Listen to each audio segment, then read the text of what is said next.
জয় নিতাই, নমস্কার। আপনাদের সবাইকে আমাদের প্রণাম। আধ্যাত্মিক জগতে চলার পথে গুরুকরণের আগে যে পদক্ষেপগুলো করা উচিত বা করা উচিত নয়, সবটাই আমাদের আলোচনা কন্টিনিউ চলছেন। আজকে এরকমই একটা গুরুত্বপূর্ণ আলোচনা নিয়ে আমরা এসেছি। আমরা সমাজে দৈনন্দিন জীবনে বিভিন্ন ভক্ত সমাজে আমরা বিভিন্ন রকম বাক্য, শব্দ, ভাষা প্রয়োগ করতে শুনতে পাই। যেই বাক্যগুলো প্রয়োগ করলে আমরা নিজেদের ক্ষতি তো করি, তার সাথে সাথে যাদেরকে বলছি সেই শব্দগুলো তাদেরও কিন্তু ক্ষতি করে চলি। যেমন ধরুন, আমি যদি একটা শব্দের কথাই বলি, প্রসাদভোজী। প্রসাদভোজী শব্দটা আমাদের ভক্ত সমাজে, আমাদের বৈষ্ণব সমাজে কিন্তু আমরা দিনে রাতে শুনতে পাই। তো এই প্রসাদভোজী শব্দটা যখন আমরা ইউজ করি, আমরা বিভিন্ন রকম এইরকমই আমরা অনেক শব্দ যখন ইউজ করি, ব্যবহার করে থাকি, তখন কিন্তু এই শব্দের যে আসল মানে, এই মানেগুলো না বুঝে আমরা খুব সংকীর্ণ অর্থে শব্দগুলো নিয়ে প্রয়োগ করি এবং আমাদের নিজের জীবনে ক্ষতি টেনে আনি। তো আমি একটু উদাহরণস্বরূপই বলি। উদাহরণস্বরূপ বলতে গেলে, ধরুন একটা ছেলে ছোটবেলা থেকে নিরামিষ আহার গ্রহণ করে। এবার আর একজন ছেলে ছোটবেলা থেকে নিরামিষ আহার গ্রহণ করে না, সে আমিষ আহার গ্রহণ করে। তো তার সময় এসেছে গুরুকরণ করার, সে গুরুকরণ করেছেন, সে গুরুদেবের কাছে দীক্ষা নিয়েছেন। যথারীতি গুরুদেব বিভিন্ন রকম নিয়মের আদেশ দিয়েছেন। তিনি বলেছেন যে আজ থেকে তুমি গোবিন্দকে খাবার দিয়ে, গোবিন্দকে তুমি যা কিছু পাবে গোবিন্দকে দিয়ে তুমি সেবা নেবে। এবারে সেই ছেলেটি যথারীতি বাড়িতে এলো, বাড়িতে এসে সে গোবিন্দকে যা কিছুতে সে পাচ্ছে সে অন্য গোবিন্দকে দিয়ে সে কিন্তু গ্রহণ করা শুরু করলো এবং সমাজে, মানে ভক্ত সমাজে সবাইকে বলতে লাগলো যে আমি প্রসাদভোজী হয়ে গেছি, আমি প্রসাদভোজী, দেখো আমি প্রসাদভোজী। এরকম কিছু এই শব্দটা সে এইভাবে বলতে লাগলো। তো আমার প্রশ্ন হলো, এটা কি প্রসাদভোজীর লক্ষণ হওয়া উচিত? হ্যাঁ, দেখো, ব্যাপার হচ্ছে যে রুকিয়ে, পিকচার अभी भी बाकी है मेरे दोस्त, আমাকে শেষ করতে দাও আচ্ছা প্রসঙ্গটা। আচ্ছা আচ্ছা বলো। আমি পিকচার কথাটা ইউজ করলাম, এর কারণ হলো সমাজে এটা কতটা দূরে এসে পৌঁছেছে, কি মারাত্মক পজিশনে পৌঁছেছে, সেটাই আমি একটু ব্যাখ্যা করি।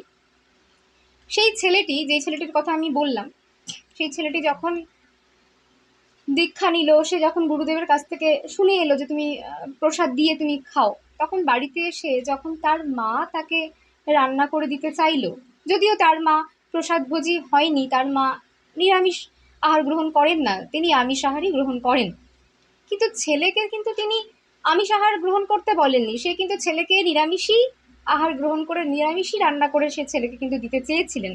কিন্তু সেই ছেলে মায়ের কাছে, যেই মা কিনা তাকে 10 মাস 10 দিন গর্ভে লালন পালন এত সুন্দরভাবে মানুষ করে বড় করে তোলার পরে, সেই মায়ের কাছে সেই ছেলে কিন্তু আর খাবার নিতে রাজি নয়। সেই মায়ের হাতের খাবার খেতে কিন্তু সেই ছেলে বা মেয়ে রাজি নয়। কেন নয়?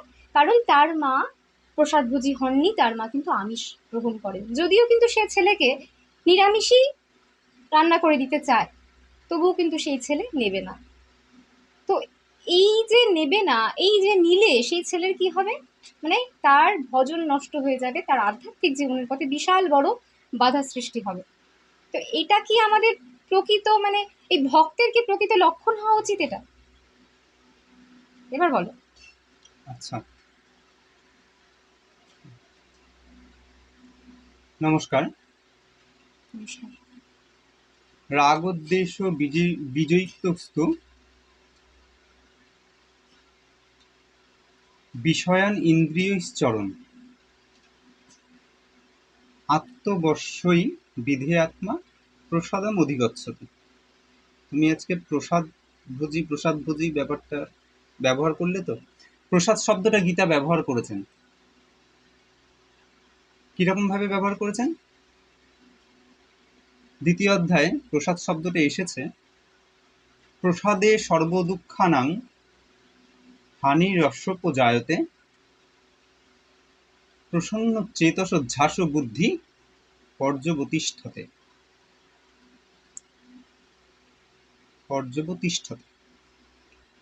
প্রসাদ শব্দের অর্থ হলো কৃপা, প্রসাদ শব্দের অর্থ প্রসন্নতা, প্রসাদ শব্দের অর্থ কখনোই ভুঁড়ি ভোজন নয়।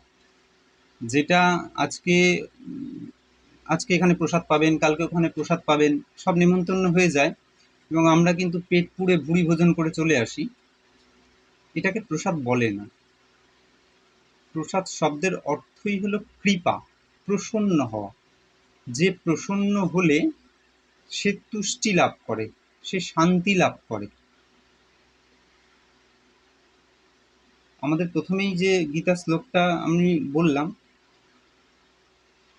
যে যখন সে রাগ দেশ থেকে দূরে যায় তখন কিন্তু সে প্রসন্নতা লাভ করে। প্রসাদম অধিগচ্ছতি কখন হয়? রাগোদ্দেশ্য বিজয়িত্বস্তু, যখনই বিযুক্ত, রাগ দেশ থেকে সে বিযুক্ত হয়।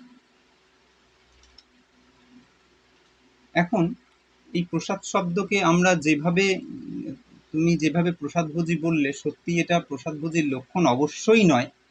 প্রসাদভোজী, আমি একটুখানি এটাকে ইলাবোরেট করি, তাহলে জিনিসটা বোঝা যাবে। এখন যে সময়টা চলছে ভীষণ গরম, ভীষণ গরম, এবং অনেকের টেকা দুষ্কর হয়ে যাচ্ছে এই গরমে। এই গরমে যদি একটু দক্ষিণা বাতাস বয়, একটু ঠান্ডা হাওয়া যদি আমাদের শরীরকে একটু শীতল করে দিয়ে যায়, আমরা একটু আরাম অনুভব করি, আমরা ভাবি তো এটা তার প্রসাদ। ধরো শীতকালে যখন আমরা খুব ঠান্ডায়, কনকনে ঠান্ডায় খুব কাঁপছি, ভীষণ ঠান্ডা, এখন সেই ঠান্ডার সময় যদি কোনো একটা কম্বল আমি আমার গায়ের উপরে চাপাই নিজেকে বাঁচানোর জন্য, তখন একটু গরম অনুভব করি,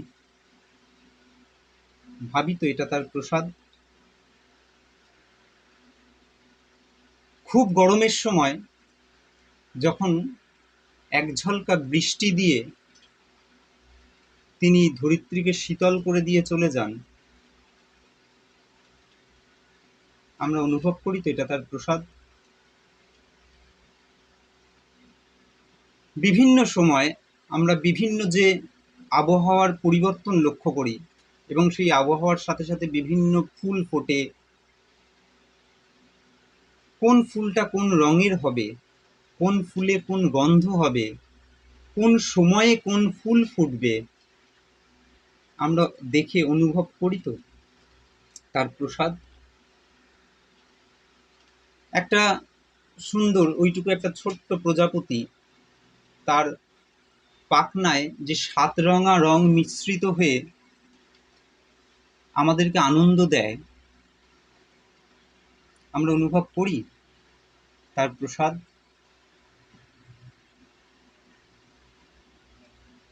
বসন্তকালে শীতের যখন এক ভীষণ রুক্ষের মধ্যে সমস্ত গাছ তার সব পাতা ঝরিয়ে দেয়, তারপরে বসন্তকালে যখন কচি কচি সবুজ অঙ্কুরগুলো জন্মায়, সেটা দেখে আমাদের সারাটা গাছ যখন সবুজে পরিণত হয়, পরিবেশ যেদিন সবুজে পরিণত হয়, অনুভব করি তো তার প্রসাদ। বসন্তকালে যখন কোকিল ডেকে ওঠে, সেই কোকিল যদি বসন্তকালে না ডেকে যদি গ্রীষ্মকালে ডাকতে শুরু করে, কেমন একটা বেমানান লাগে আমাদের, ঠিক না? তাই বসন্তকালে কোকিলের ডাক যেমন মধুর লাগে, আমরা অনুভব করি তো তার প্রসাদ। একটা কাক, ঈগল, এইসব পাখিগুলো যারা আমাদের ঝাড়ুদার পাখি বলা হয়, সমাজকে যখন ডাস্টবিন থেকে জিনিস পরিষ্কার করে, আমরা অনুভব করি তো তার প্রসাদ। যে সময়টায় আমরা খাচ্ছি, যে কোনো কিছু আমরা খাই, হয়তো খুব খিদে পেয়েছে, আমি একদিন খেতে পাইনি, দুদিন খেতে পাইনি, 3 দিন থাকতে পারছি না, কোথাও অন্য কিছু খেয়ে চালাতে হচ্ছে, কিন্তু তারপরে যখন আমার কাছে সেই অন্নটা ফিরে আসে, 1 গ্লাস 1 গ্রাস 2 গ্রাস এরকম অন্নটা ফিরে আসে, বা যে লোকটা একদম খেতে পাচ্ছে না সেই লোকটা যদি 1 থালা অন্ন পায়, সে আর তখন তরকারির চিন্তা করে না, সে তখন 2 গ্রাসে কিন্তু অন্নটা সে গ্রহণ করে, এটা দেখে আমরা বুঝতে পারি তো তার কৃপা, তার প্রসাদ। প্রসাদ শব্দের অর্থ হলো কৃপা। প্রসাদ মানে কখনোই আমাদের ভুরি ভোজন নয়, এটা হতে পারে না। যে প্রসাদ খাও যে কোনো জায়গায়, আমরা যদি প্রসাদ পেতে যাই অর্থাৎ তার কৃপাটা অনুভব করতে যাই, প্রসাদের মধ্যে তার যে কৃপা আছে সেই কৃপাটাকে অনুভব করতে যাই। আমরা যারা প্রসাদ ভোজি বলছি, আজকে দিনে রাতে অনর্গল আমরা শব্দটা ব্যবহার করি, এটা খুব সত্যি কথা। হতে পারে শিক্ষার অভাবে আমাদের যে জ্ঞানের আলো ফোটেনি তার অভাবে, সত্যিই তাই তুমি যেটা বললে। কিন্তু এই যে প্রসাদ ভোজি বলতে আরম্ভ করছি, এই পুরো জগৎটা যে তার প্রসাদ, তাই তো। করি অনুভব। খুব গরম, সারাদিন পেরিয়ে গেল, রাত্রিবেলা পূর্ণিমার আলোতে যে চন্দ্র কিরণ আমাদের শীতলতা প্রদান করলো, আমরা অনুভব করি তো তার প্রসাদ। ভোরবেলা উঠে কোনো নদীর তীরে বা কোনো পুকুরের ধারে যখন সূর্যের আলোটা পড়ে, প্রথম কিরণটা যখন পড়ে, জলের মধ্যে যেন মনে হয় হিরেমতি বিছিয়ে রয়েছে, ঝিকমিক ঝিকমিক করে। গঙ্গার ধারে দাঁড়ালে বিশেষ করে দেখা যায়। আমরা অনুভব করি তার প্রসাদ। খুব জল তেষ্টা পেয়েছে, অনেকক্ষণ জল খেতে পাইনি, যদি কেউ কোনো পথে যারা আছেন, আমি পথে আছি হয়তো, সেই পথে যারা আছেন কেউ এক গ্লাস জল আমাকে যদি এগিয়ে দেয়, সেই সময় আমি জলটা খেলাম, প্রাণে বাঁচলাম, অনুভব করি তার প্রসাদ। এই যে ঘরটায় আমাকে থাকতে দেওয়া হয়েছে, ঘরের বিভিন্ন আসবাবপত্র যে আমার কাজে লাগছে, আমার অনেক অভাব তারা পূরণ করছেন, অনুভব করি তার প্রসাদ। চারিদিকে আমার জীবনে আমাকে যে কর্ম দেয়া হয়েছে, সেই কর্ম যেটা আমাকে বাঁচাচ্ছে, আমার পরিবারকে বাঁচাচ্ছে, অনুভব করি তার প্রসাদ। জীবনে চলার পথে বাবাকে পেয়েছি, মাকে পেয়েছি, আত্মীয় স্বজন, ভাই বন্ধু বান্ধব কতজনকে পেয়েছি, অনুভব করতে পারি যে এরা তার প্রসাদ। পারি না হয়তো, আমরা এমনভাবে নিজেদেরকে প্রসাদ ভোজির মধ্যে আবদ্ধ করে ফেলেছি যে আমি তো ইনফ্যাক্ট প্রসাদ ভোজি বলে আমি এরকমও দেখেছি যে মানুষকে হেয় করা হচ্ছে, যে তিনি হয়তো ওই যে তুমি যে ঘটনাটা বললে, তিনি হয়তো গুরুদেবের যেদিন থেকে বললেন তুমি নিরামিষ গোবিন্দকে দিয়ে প্রসাদ পাবে, সে নিজেকে বলতে আরম্ভ করলো আমি প্রসাদ ভোজি।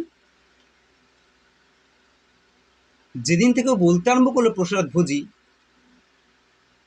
সেদিন থেকে কিন্তু ও নিজেকে একটা সংকীর্ণতার মধ্যে, একটা গণ্ডির মধ্যে আবদ্ধ করে ফেললো। আমরা নিজেদের এই রকম সংকীর্ণতার মধ্যে, গণ্ডির মধ্যে নিজেকে বেঁধে ফেলেছি। যেমন আমাদের ইটের উপর ইট, ভেতরে মানুষ কীট, আমি বলেছিলাম না কথাটা, ঠিক এই রকম আমরা নিজেদেরকে সংকীর্ণতার মধ্যে বদ্ধ করে ফেলেছি। আমরা যদি নিজেদেরকে একটু স্প্যান করি, একটু যদি বিস্তার লাভ ঘটাই, আমাদের বিস্তার নেই, আমরা যদি মনের একটু বিস্তার লাভ ঘটাই, তাহলে বোধ হয় আমাদের এই ধরনের কুসংস্কারগুলো থাকতো না সমাজে। আমার একটা গল্প মনে পড়ে, একটা ছবিতে হয়তো দেখানো হচ্ছিল, কোনো ছবিতেই বা কোনো বইতেই, আমার খেয়াল পড়ছে না। সেখানে এক গর্ভবতী মা তার ছেলেকে জন্ম দিচ্ছে, সেটা কিন্তু ট্রেনের কামরার মধ্যে। আচ্ছা। ট্রেনের একটা কামরার মধ্যে সে তার ছেলেকে জন্ম দিল এবং ছেলেটা ওইখানেই বড় হয়ে গেল, দেখানো হলো বড় হয়ে গেল। এবং ছেলেটা একদিন মাকে জিজ্ঞেস করছে, মা এইটার নাম কি? মা বললেন এইটা কামরা, ট্রেনের বগি, কম্পার্টমেন্ট। বলল মা এর পরে কি আছে? বললো এর পরেও একটা কামরা আছে, সেখানেও একটা বগি। বলে আমাকে নিয়ে চলো। এইরকমভাবে সে পরের কামরায় গেল মায়ের সাথে, দেখলে একই রকম, একই রকম, ওই কামরা, ওই চেয়ার, ওই সমস্ত কিছু, টেবিল, সব কিছু রয়েছে, ওই বাথরুম। আবার ছেলেটা জিজ্ঞেস করছে, মা এর পরে কি আছে? বলে এর পরেও বগি, এর পরেও কামরা। ও কিন্তু পরের কম্পার্টমেন্টে নিয়ে গেল মা ওকে। এরম করতে করতে ছেলেটা পুরো ট্রেনটা ঘুরে ফেললো এবং যখন লাস্ট কম্পার্টমেন্ট এসেছে, লাস্ট বগিটা এসেছে, তখন ছেলেটা মাকে কি জিজ্ঞেস করছে জানেন? এতক্ষণ জিজ্ঞেস করছিল এর পরে কি আছে, এর পরে কি আছে। এখন আর এটা জিজ্ঞেস করলো না, ছেলেটা জিজ্ঞেস করছে, মা এর পরের বগিতে আমাকে নিয়ে যাবে না, মানে এর পরের কম্পার্টমেন্টে আমাকে নিয়ে যাবে না। ও বুঝতে পেরে গেছে যে এই পুরো জায়গাটাই বগি, এর বাইরে কিছু নেই। এর বাইরে একটা বিরাট বড় যে আকাশ আছে, সেখানে নিজেকে মেলে ধরা যায়, এর বাইরেও কিছু জানার বস্তু আছে, এটা কিন্তু ও জানে না। ওই বগি বগি বগি বগি করতে করতে ও কিন্তু নিজেকে ওই কম্পার্টমেন্টের মধ্যে বদ্ধ করে ফেলেছে। আমরাও তাই নিজেদেরকে এমনভাবে বদ্ধ করে ফেলেছি যে আমাদের চেতনা বিস্তার লাভ করে না, আমরা তার প্রসাদটাকে অনুভব করতে পারি না। আমরা আমরা ওই যে গীতা বলেছেন, রাগ দেশ বিযুক্ত, রাগ দেশ বিযুক্ত স্তু, প্রথমেই বলেছেন যে যে রাগ দেশ থেকে দূরে যায়, রাগ মানে টান, আসক্তি, এখান থেকে তাকে দূরে যেতে হবে, দেশ থেকে তাকে দূরে যেতে হবে। আমরা ওই যে সংকীর্ণতার মধ্যে আবদ্ধ করে ফেললাম নিজেদেরকে, আমরা আমাদের আর সেই চেতনা ফেরে না। একটা ছোট জায়গায় রান্না করতে করতে দেখবে যখন এই কালো ধোঁয়াগুলো ওপরে ওঠে, ওপরে যদি সাদা রঙের কোনো প্যারিস দেওয়াল থাকে, দেখবে ওপরটা কালো হয়ে যায় না, পুরোটা কালো হয়ে যায় না, ঝুল পড়ে যায় রীতিমতো। কেন? ও গণ্ডির মধ্যে আবদ্ধ হয়ে গেছে। কিন্তু ওই ধোঁয়াটাই, ওই কালো ধোঁয়াটাই যদি আকাশে উঠে যায়, সুন্দর মেঘে পরিণত হবে এবং বৃষ্টি আকারে নেমে এসে পৃথিবীকে, ধরিত্রীকে শীতল করবে। আমরা এই প্রসাদটা অনুভব করতে পারি না, তার কারণ আমরা এই গণ্ডির মধ্যে আবদ্ধ হয়ে গেছি। একটা মাছকে যদি আমি জলে ছেড়ে দিই, একটা বালতির মধ্যে ছেড়ে দিই, সেই মাছটা বালতির মধ্যে কয়দিন বাঁচবে? সংকীর্ণতার মধ্যে আবদ্ধ হয়ে গেছে। কিন্তু ওকে পুকুরে ছেড়ে দিন, বড় নদীতে ছেড়ে দিন, ও বিরাট মাছে পরিণত, মৎস্যে পরিণত হবে, ও খেলবে, সেখানে বাঁচতে পারবে। আমাদের কিন্তু ধারণাটা এই জন্য অনেকটা সংকীর্ণ হয়ে দেখা দিয়েছে, আমরা পারছি না তার প্রসাদটাকে অনুভব করতে। আমরা বুঝতে পারছি না আমাদের জীবনে চলার পথে কত সমস্যা হয়। আমি যে একজনকে সঙ্গী করে পাবো, সেই সঙ্গী যে আমার পথে অনুসরণ করে চলবে, বা আমার পথে বলবো কেন, আমার পথে কেন বলবো? আমি কি কোনো খুঁটি পুঁতে রেখেছি? তা নয়, শাস্ত্রীয় পথে, শাস্ত্র যে পথ দেখিয়েছেন সেই পথে আমিও চলবো, যে সঙ্গী এসছে সেও চলবে। অনুভব করি এটা তার কৃপাতে পাওয়া যায়, এটা তার প্রসাদ। একটা বন্ধু যে আমার খারাপ দিনের সময়েও থাকে, শুধু ভালো দিনে না, নিঃস্বার্থ যাকে বলে, সে যে সেই রকম একটা বন্ধু পাওয়া, তার জীবনে এরকম বন্ধু জুটেছে, অনুভব করি এটা তার প্রসাদ। আমরা নিজেদেরকে বলছি না সংকীর্ণতার মধ্যে আবদ্ধ করে ফেলেছি, আমরা প্রসার লাভ করতে পারছি না, আমাদের চেতনা, আমাদের মনের বিস্তার লাভ ঘটছে না। আজকে আমাদের মহাপ্রভুর লীলায় আমরা দেখি যে শ্রীবাস অঙ্গনে যখন কীর্তন হচ্ছে, মহাপ্রভু কীর্তন করছেন, কিন্তু কীর্তন করতে করতে মহাপ্রভু বলছেন যে আজকে আনন্দ পাচ্ছি না আমি কীর্তনে। কেন? কি হয়েছে? শ্রীবাস ঠাকুর কিচ্ছু বলছেন না। সেদিন শ্রীবাস ঠাকুরের ছেলে কিন্তু চলে গেছেন, মারা গেছেন, কিচ্ছু বলছেন না। কেন? পাছে মহাপ্রভুর কীর্তনে বাধা পড়ে। একজন বাবা কি করে এটা মেনে নেন? কিন্তু শ্রীবাস ঠাকুর মেনে নিলেন। কোন স্তরে তিনি গেছেন, তার মনের বিস্তারটা কি, যে তিনি প্রসাদ করে দিয়েছেন আমার ছেলেকে, তিনি প্রসাদ করে নিয়েছেন, তিনি কখন দেবেন, কখন নেবেন, তিনি চাইলে আজও আমাকে নিতে পারেন, কালও আমাকে নিতে পারেন। এই প্রসাদটা অনুভব করি আমরা জীবনে? অনুভব করি না। আমি চলার পথে, আমার জীবনে চলার পথে যা পাচ্ছি, একটু অক্সিজেন নিচ্ছি, কার্বন ডাইঅক্সাইড ত্যাগ করছি, তার প্রসাদ, তার কৃপা। আজকে প্রতিদিন সকালবেলা আপনি উঠে আপনার বাহ্যকর্ম করেন, আপনি পায়খানায় যান, যদি 2-3 দিন এরকম পায়খানা আটকে যায়, রোজ তো করি, যদি 2-3 দিন আটকে যায়, কাল ঘাম ছুটে যাবে। অনুভব করি এটা তার প্রসাদ। পেচ্ছাপ যদি আটকে যায়, যদি হিসি না হয়, কি হবে এই গরমের মাঝখানে? অনুভব করি তার প্রসাদ প্রত্যেকটা কাজে, আমাদের জীবনের প্রত্যেকটা কাজে, জীবনে ঘুম থেকে ওঠা থেকে শুরু করে ঘুমাতে যাওয়া পর্যন্ত বলবো না, ইনফ্যাক্ট স্বপ্ন পর্যন্ত।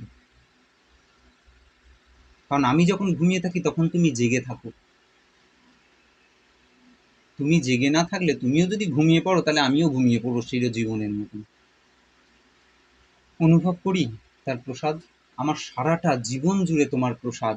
তুমি যা দিয়েছো সবটাই তোমার প্রসাদ। সে ঘর দুয়ার গাড়ি বাড়ি যা হোক সব তোমার প্রসাদ। তুমি চাইলে নিতে পারো, তুমি চাইলে দিতে পারো। এইটা হলো প্রসাদভোজীর লক্ষণ। আমরা নিজেদেরকে প্রসাদভোজী তখন বলবো যখন আমরা এইভাবে নিজেদেরকে গড়ে তুলতে পারবো ঠিক। যে এই জগতে যা পাচ্ছি সেটা তোমার প্রসাদ। সাধারণ। তুমি ছাড়া আর তো কিছু নেই এ জগতে। প্রসাদভোজী বলে আমি বললাম না, আমি হেয় পর্যন্ত করতে শুনেছি। এক জায়গায় নিমন্ত্রণ হয়েছে, প্রসাদ পেতে আসবেন।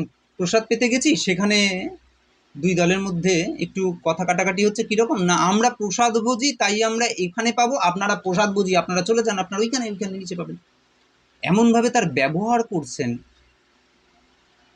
যে ব্যবহারটা প্রসাদভোজীর লক্ষণ নয়। দুটো অন্ন গোবিন্দকে দিয়ে আমি পেয়ে গেলাম, এটা মানে যে প্রসাদভোজী, এটা কে বলল? এই সাধারণ অর্থগুলো আমরা বুঝতে পারলাম না। আমরা তো ওইখানে মানুষই হতে শিখিনি। যদি মানুষ হতাম তাহলে দুটো মিষ্টি, দুটো মধুর হতে পারে। তিনি প্রসাদভোজী, তিনি সঙ্গ করবেন না, হতে পারে। কিন্তু তাই বলে যে মানুষকে ছোট করব, হেয় করব, তা তো নয়। আগে ওই জন্য ভদ্র হতে হয়। আগে মানুষ হও, ভদ্র হও, তারপরে ভক্ত হইও। অত সোজা না ভক্ত হওয়া। তার আচরণই তো প্রকাশ পেয়ে যাবে তিনি প্রসাদ কতটা ভোজন করেছেন, তিনি তার প্রসাদ কতটা পেয়েছেন। আমরা প্রসাদ ভোজন করি কেন, কিসের জন্য? গুরুদেব ওই যে কথাটা বললেন যে তুমি প্রসাদ ভোজন করো, কেন? আমার মনকে স্থির করার জন্য, ভগবত প্রাপ্তির জন্য নয়। নিত্য সিদ্ধ কৃষ্ণপ্রেম সাধ্য কবু নয়, আমার সাধ্য নেই তাকে সেটা পাবো। তিনি কৃপায় পাওয়া যায়, সেটা প্রসাদে পাওয়া যায়। আমি তো বললাম প্রসাদে সর্বদুঃখানাং, গীতা বলেছেন অনেক আগে। গুরুদেব বলেন ওই প্রসাদটা পেতে পেতে তোর ভেতরের যে প্রবৃত্তিগুলো আছে এইগুলো আস্তে আস্তে আস্তে আস্তে স্তুমিত হবে। নিবৃত্তির পথে যেতে থাকবি, তুই ত্যাগের পথে যেতে থাকবি। অটোমেটিক, তোকে ত্যাগ করতে হবে না, তুই অটোমেটিক যেতে থাকবি। মন শান্ত হবে, মন স্থির হবে। আর সেখানে আমি মনকে ওপর জোর দিয়ে কর্তৃত্ব অভিমান নিয়ে আমি বলে দিলাম তুমি চলে যাও, তুমি ওখানে, তোমরা প্রসাদ পাওয়ার যোগ্য নও, তোমরা নিচে পাও, নিচে পাও। এই যে হেয় আচরণ, এগুলো কেন? এগুলো কি গুরুদেব শিখিয়েছেন? প্রসাদভোজী হলে কি এইগুলো হতে হয়? অবশ্যই না। এই জগৎটা তার প্রসাদ, পুরো জগৎটা তার প্রসাদ। আমার উপরে নিচে ডায়ে বাঁয়ে যা দেখি সব তার প্রসাদ। আমরা হিংসা কত জায়গায় করে ফেলি। আমরা নিজের একটা বাড়ি তৈরি করব, সেই বাড়িতে তৈরি করতে গিয়ে একটা জঙ্গল দেখতে পেলাম, সেই জঙ্গলটা কেটে সাফ করে ফেললাম। এভাবে গাছ কাটা হয় না। দিয়ে বাইরে এসে বলবো আমি প্রসাদ বুঝি। বড় করে ভাবতে হয়। আগেকার দিনে যখন জঙ্গল কাটতো, মানুষ একটা ঘর নির্মাণ করতো, প্রত্যেক বৃক্ষের কাছে গিয়ে হাত জোর করে তাকে বলতো হে বৃক্ষ দেবতা, তোমরা যে যেখানে আছো তোমরা আমাকে কৃপা করো। আমার নিজের আস্থা খোঁজার জন্য, আমার নিজের ঘর তৈরি করার জন্য, আমার পরিবারের জন্য আমাকে তোমাদের কাটতে হবে। তোমরা যে যেখানে আছো আমাকে ক্ষমা করো। এবং তাদের পুজো করা হতো রীতিমতো। বনে গিয়ে সেই বনে পুজো করা হতো রীতিমতো, ব্রাহ্মণ দেবতাকে দিয়ে পুজো করানো হতো। এবং পুজো করানো হয়ে যাতে সব বৃক্ষগুলোকে জানানো হতো যে তোমরা এখানে কৃপা করো এনাকে, তোমরা সরে যাও এখান থেকে, এখন থেকে এনাকে স্থান দাও, সুযোগ করে দাও। আর না হলে ওই সমস্ত বৃক্ষের মধ্যে কোথায় কে কোন বৃক্ষে আছেন জানা যায় না। ঋষিমুনিরা বৃক্ষ হয়ে থাকেন, কে কোন বৃক্ষে তার আস্থা নিয়ে আছেন, অভিশাপ লেগে গেল সেই ঘরের ওপর। ঘরটা কিন্তু আর সূচি ঘর হলো না, অপবিত্র হয়ে গেল। তখনই নারায়ণ পুজো করো। আগে যে ক্ষতিটা করে ফেলেছি বুঝি না আমরা, আমাদের চেতনাগুলো সব ঢাকা পড়ে রয়েছে। তাই প্রসাদটা আমাদের অনুভব করতে, এই জগৎটা তোমার প্রসাদ, বিশাল জগৎ তোমার প্রসাদ, তুমি দিয়েছো। তুমি আমি আসার আগে মায়ের বুকে যে দুধ দিতে হবে এটা তুমি ভুলে যাওনি।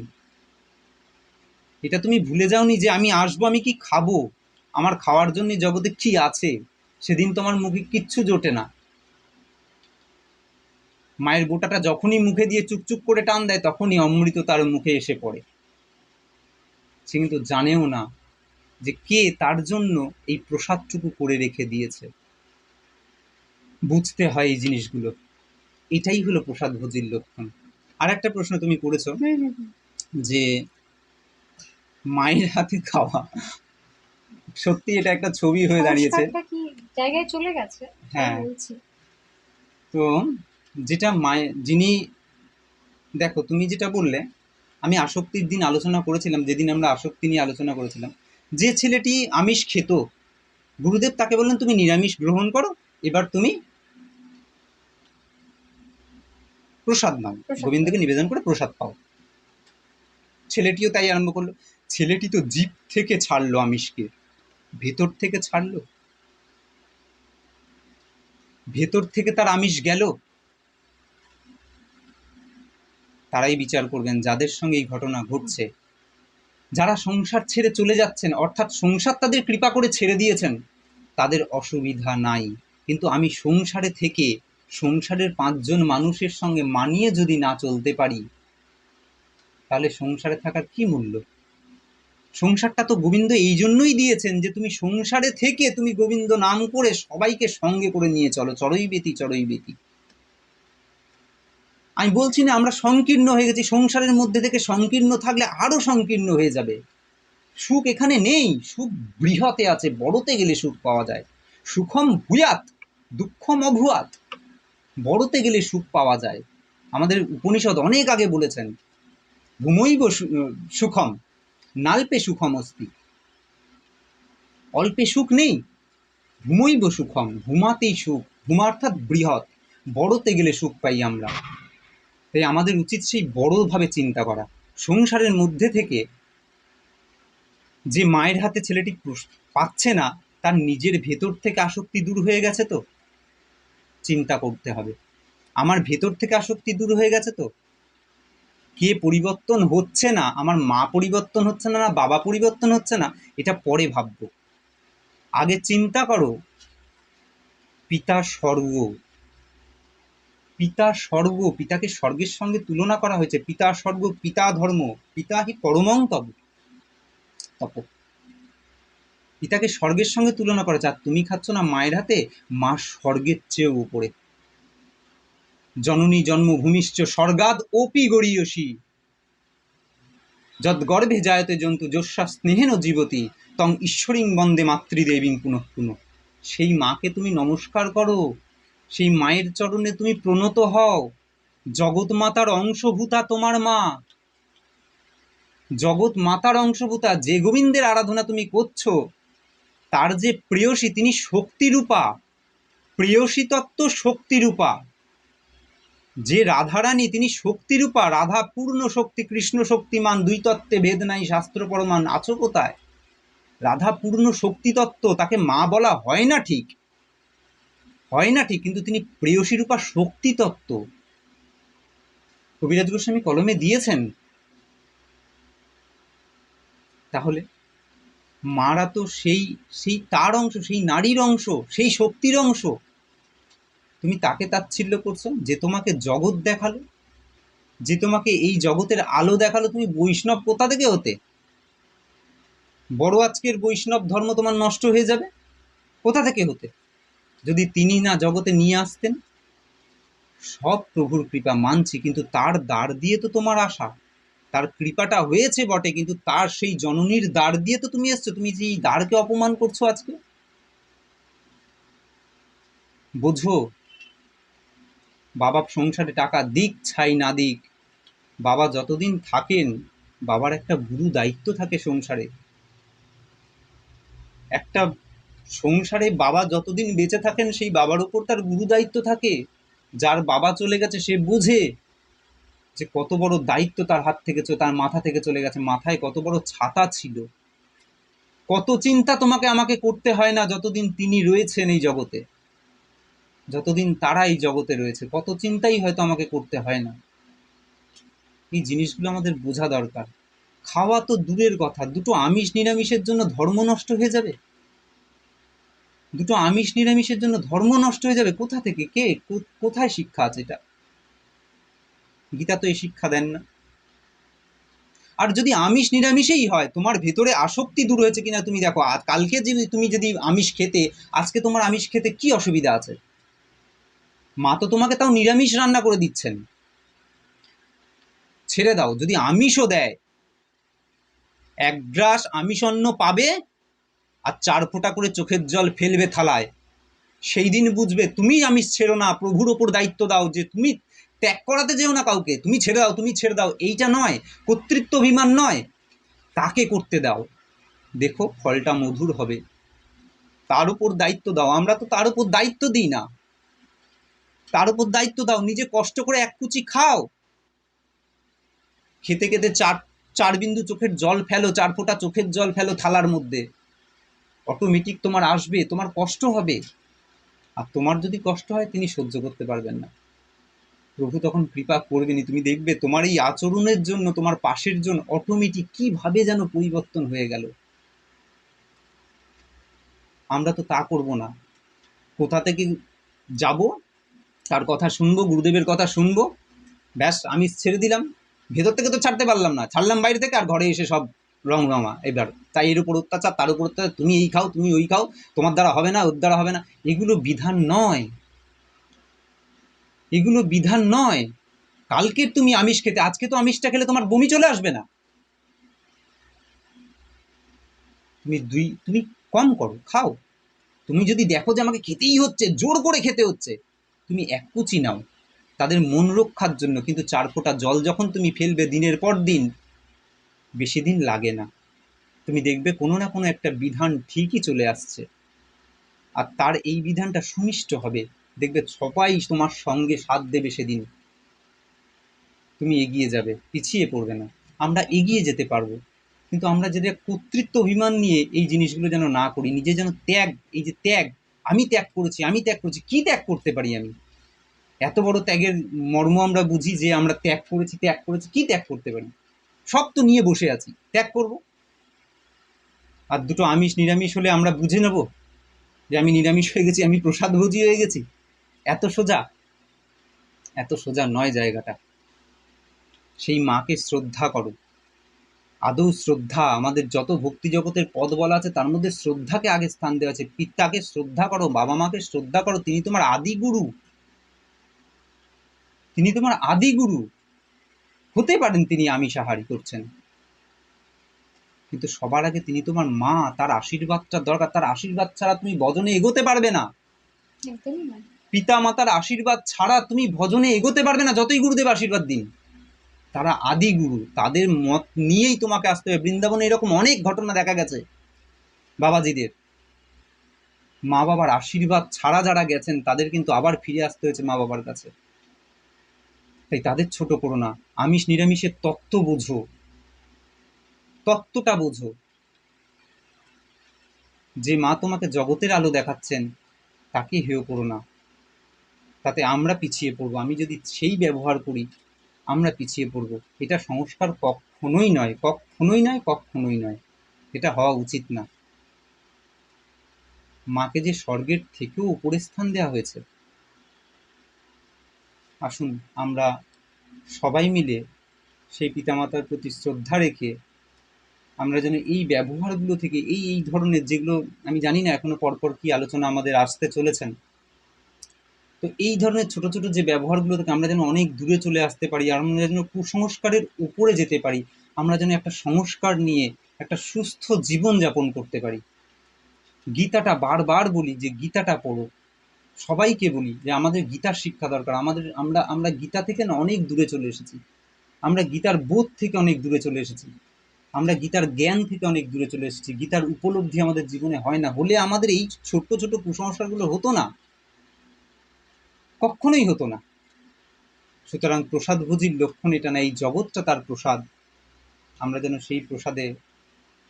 সেই প্রসাদভোজী হয়ে উঠতে পারি, সেদিন প্রসাদভোজী বলতে পারি যেদিন আমরা জগৎকে তার প্রসাদ, মানুষকে মানুষ বলে বলতে পারবো, মানুষকে ভালোবাসতে পারবো, তাদের পাশে যেতে পারবো, তাকে ঈশ্বর জ্ঞানে ভক্তি করতে পারবো, সব্বাইকে। কেউ তাকে ছাড়া নেই, তিনি সবার মধ্যে, সর্বং খল্লিদং ব্রহ্ম। এই জায়গাটা আমাদের আসতে হবে। এই জায়গাটায় না আসলে আমরা তো এগোতে পারবো না, কখনোই এগোতে পারবো না। আর যদি আমাদের মধ্যে এই বোধও আসে যে ওই যে আমিষ খেতে খেতে হয়তো আমিষ খাচ্ছি, বা ওই মায়ের হাতে খাচ্ছি হয়তো খেতে খেতে, যদি এই বোধও তোমার মধ্যে আসে যে আমার মধ্যে পাপ হচ্ছে, ভাগবতে যাও, পড়ে দেখো ভাগবত। করভাজন ঋষি নিমি মহারাজকে বলছেন, একাদশ স্কন্ধে পাবে, বলছেন বিকর্ম যচ্চৎ পতিতং কথঞ্চিত ধুনতি সর্বং হৃদি সন্নিবিষ্ট সপাদমূলং ভজত প্রিয়স্য তক্তা অন্য ভাবস্য হরি পরেশ। যে লোকটা অনন্য চিত্তে, অন্য সমস্ত ভাবনা, তক্তান্য ভাব, তক্তা অন্য ভাব, সব অন্য ভাব ছেড়ে দিয়ে এক চিন্তা নিয়ে যে আমার তো তুমিই আছো, তুমি ছাড়া তো আমার আর কেউ নাই, এ জগতে তুমি ছাড়া আমার আর কেউ নাই, আমার বলারও কেউ নাই, শোনারও কেউ নাই, তুমিই তো একমাত্র আশ্রয় আমার। এই ভাব নিয়ে সপাদমূলং ভজত প্রিয়স্য, যেসব প্রিয় ভক্তগণ তার পাদপদ্মের সেবা করেন, হরি পরেশ, পরম পুরুষ হরির যিনি সেবা করেন, কি হয় জানেন? কথাটা গায়ে কাঁটা দেবে শুনলে। বিকর্ম যচ্চুত পতিতং কথঞ্চিত, ভগবান বলছেন, করভাজন ঋষির মাধ্যমে ভগবান বলছেন, যদি তার দ্বারা অজ্ঞানেও পাপ উপস্থিত হয়, বা জেনে বুঝেও পাপ যদি উপস্থিত হয়ে যায়, সে যদি করেও ফেলে, ধুনতি ধুনতি সর্বং হৃদি সন্নিবিষ্ট, হৃদি সন্নিবিষ্ট হৃদয়ে তিনি অবস্থান করে তার সব পাপ তিনি ধুয়ে দেন। তুমি আছো কোথায়, আমি আছি কোথায়? আমি যে তাকে হেয় করছি, মাকে অপমান করছি, আমি যে পাপ কর্ম করছি, যদি পাপ হয়েও যায়, চৈতন্য চরিতামৃত বলছেন, অজ্ঞানও যদি হয় পাপ উপস্থিত, কৃষ্ণ তারে শুদ্ধ করেন, না করান প্রায়শ্চিত। তিনি দয়াময়। অর্জুনকে কত আদর করে তিনি ডেকে নিয়েছেন বলুন তো। অর্জুনের কত পাপ হতো, মার্ডারের পর মার্ডার করতো, অথচ তিনি বললেন, তুমি ভয় পেও না মা সুচো, আমি আছি অর্জুন। কত আদর করে, কত যত্ন করে, এক বাবার মতন। আপনারা গীতা পড়বেন, গীতা পড়লে বুঝতে পারবেন সেখানে কত আদর করে, নিজের লোক কাকে বলে, বাবা কাকে বলে। বাবা যেমন ছেলেকে আদর করে, ঠিক সেই রকম ভাবে ছেলে যেদিন ভেঙে পড়েছে, অর্জুন তো ভেঙে পড়েছেন, ছেলে যেদিন ভেঙে পড়েছে সেদিন বাবা হয়ে ছেলের মাথায় হাত বুলিয়ে সুন্দর করে পাশে এসে বসে বলছেন, ও কৃষ্ণ, তোমার কোথায় সমস্যা হচ্ছে আমার কাছে বলো, খুলে বলো, আমি তো আছি এখনো, ভয় পাচ্ছ কেন? সব শেষে তিনি তো অভয়দান পর্যন্ত করে দিলেন। সর্বধর্মান পরিত্যাজ্য মামেকং শরণং ব্রজ, সব জানা আপনাদের। অহং তাং সর্ব পাপেভ্য মোক্ষয়িষ্যামি মা শুচো, তোমার ভয় কিসের? আমি যতক্ষণ রথের সময়ের সঙ্গে দাঁড়িয়ে আছি, যেদিন তুমি আমার কাছে গেছিলে মনে পড়ে না অর্জুন? আমি বলেছিলাম আমি যুদ্ধ করবো না, তুমি সেদিন কাঁদতে কাঁদতে আমার চরণের সামনে বসে থেকে বলেছিলে, প্রভু তুমি অস্ত্র তোলো ছাই না তোলো, আমি জানি তুমি এ জগতের একজন সারথি, তুমি রথ চালালে কারোর রথ গন্তব্যে পা না পৌঁছে পারে না, তুমি আমার রথের সারথি হবে, এ কথা তুমি বলেছিলে, তুমি আমার রথ চালাবে, আমি ত্রিভুবনের মালিক, তোমার রথের সারথ্য করেছিলাম সেদিন, আমি সেদিন তোমার রথ চালিয়েছিলাম, সেদিন আমি বলিনি তোমায় যে না আমি এত ছোট কাজটা করতে পারবো না, তুমি আমাকে দিও না, বরং আমার ভালো লেগেছিল অর্জুন, তুমি আমাকে ভালোবেসে বলেছিলে। এই ভালোবাসার তো কাঙাল না তিনি। তাই আমরা যেন তার প্রসাদটাকে অনুভব করি, সারা জগৎ জুড়ে আমরা যেন তার প্রসাদটাকে অনুভব করি, আমরা বুঝতে পারবো সেদিন যে প্রসাদ ভোজি কাকে বলে। আজ আর এগোবো না।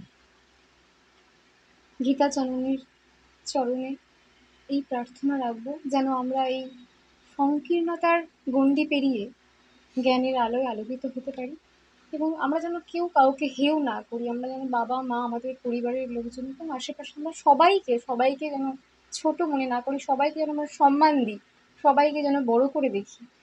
এভাবেই যেন আমরা চলি, সবার পাশে থাকি, এভাবে যেন সবাইকে নিয়ে আমরা আধ্যাত্মিক জগতে তার পথে চলতে পারি। এই বলেই আজকে আমরা আমাদের বক্তব্য এখানে রাখছি। আপনারা ভালো থাকবেন, ভালো রাখবেন, সুস্থ থাকবেন। জয় নিতাই, জয় গুরু। জয় নিতাই, জয় গুরু।